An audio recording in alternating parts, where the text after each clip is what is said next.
আমরা পালন করেছিলাম 1971 সালে স্বাধীনতা যুদ্ধের মধ্য দিয়ে দেশকে স্বাধীন করে। বন্ধুগণ, আজকে আপনাদের দায়িত্ব পড়েছে সেই দেশকে স্বাধীনতা রক্ষার জন্য, জনগণকে রক্ষা করার জন্য।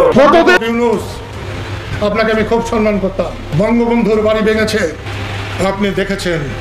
শেখ হাসিনার চাইতে আপনার পরিণতি 10 গুণ খারাপ।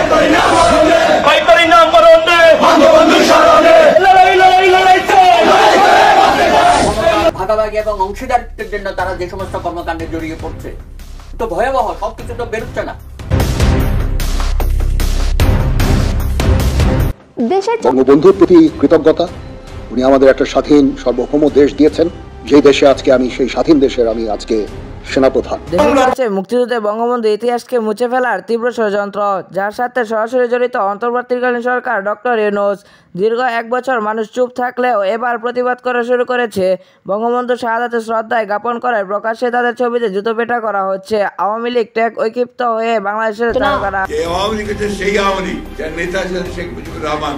1971 সালের আগে পর্যন্ত আমাদের কাছে অবিসংবাদী নেতা ছিলেন।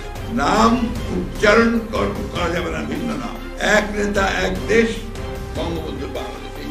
আমার কি কোন রাজনৈতিক কর্মকাণ্ডে অংশগ্রহণ আছে কোথাও? তাহলে যারা আজকে দেশ চালাচ্ছে তারা সবাই তো আওয়ামী লীগকে নিয়ে পোস্ট দিয়েছে, আওয়ামী লীগের সাথে একসঙ্গে ওঠা বসা করছে। তাহলে তো প্রতিটা 20 কোটি মানুষই তাই আওয়ামী লীগের দোষর হয়ে যাবে। দ্বিতীয় স্বাধীনতা বলে কিছু নাই।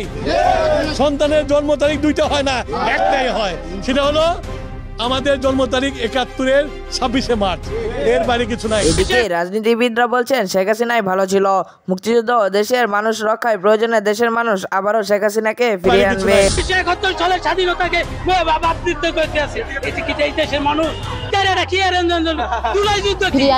এই জনরোষ শেখ হাসিনাকে তাড়িয়েছে, তো এই জনরোষ যে আবার ফেরত আসবে না এই সরকারের বিরুদ্ধে, সেটাকে নিশ্চয়তা দিতে পারে, বা শেখ হাসিনাকে ফিরিয়ে আনার জন্য এরাই আবার রাস্তায় নামবে না।